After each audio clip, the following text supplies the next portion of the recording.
அதாவது நன்றி மறப்பது நன்றன்று, நன்றல்லது அன்றே மறப்பது நன்றுன்னு சொல்ற யார் பேசுறா? சாத்தான் வேதம் ஓதுகிற மாதிரி இருக்கு. சொல்லுவாங்கல்ல நம்ம ஊர்ல எல்லாம் சாத்தான் வேதம் ஓதுகிறதுன்னு. அது மாதிரி ஐயன் திருவள்ளுவர் எல்லாம் எடுத்து பேசுறாரு. அதாவது மற்ற கட்சியை சேர்ந்தவர்களோ தமிழ்நாட்டு மக்களும் முட்டாள்கள் நினைக்கிறாங்க. அவங்களுக்கு எல்லாம் எதையும் மறந்துடுவாங்கன்னு நினைக்கிறாங்க. நன்றியை பத்தி யார் பேசுறது?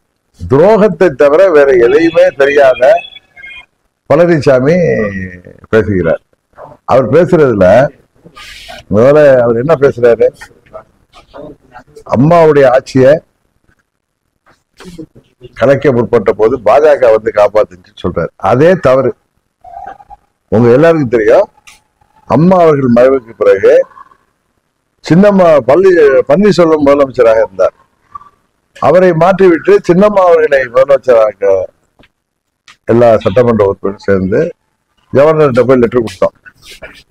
அந்த நேரத்துலதான் உங்களுக்கு 14ஆம் தேதி தள்ளி போட்டார் சுப்ரீம் கோர்ட் தீர்ப்பு வச்சு. அதுக்கு இடையில தான் அண்ணன் பன்னீர்செல்வம் தர்ம யுத்தம் தொடங்கி போனார். அப்பொழுது திமுக கொண்டு வந்த நம்பிக்கையில்லா தீர்மானத்தை இவரை காப்பாத்தினது பாஜக இல்ல, சட்டமன்ற உறுப்பினர்கள் 122 பேர். கரெக்டா? அப்ப பன்னீர்செல்வம் அவர்களுக்கு பின்னாடி யார் இருந்தாங்கன்னா உலகத்துக்கே தெரியும். தர்ம யுத்தத்துக்கு பின்னாடி யார் இருந்தாலும் சில பேர் ஓப்பனாவே சொல்லியிருக்காங்க. நான் சொல்றது எவ்வளவு தவறா பேசுறாரு பாருங்க.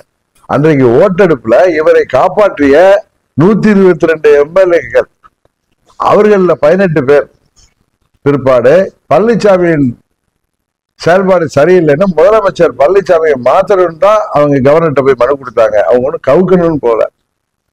அண்ணன் பொய்மூட்ட பழனிசாமியோடைய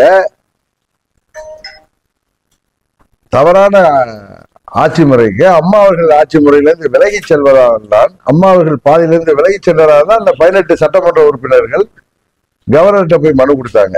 அது கவிர்க்கிறதுக்கானது இல்லை. பழனிசாமி மாற்ற வேண்டும், எங்களுக்கு முதல்வர் மேல அதிருப்தி, அதனால் மீண்டும் எங்களுக்கு வாக்கெடுப்பு நடத்துவதற்கு அனுமதிக்க வேண்டும். பிப்ரவரி 15ஆம் தேதி வாக்கெடுப்பை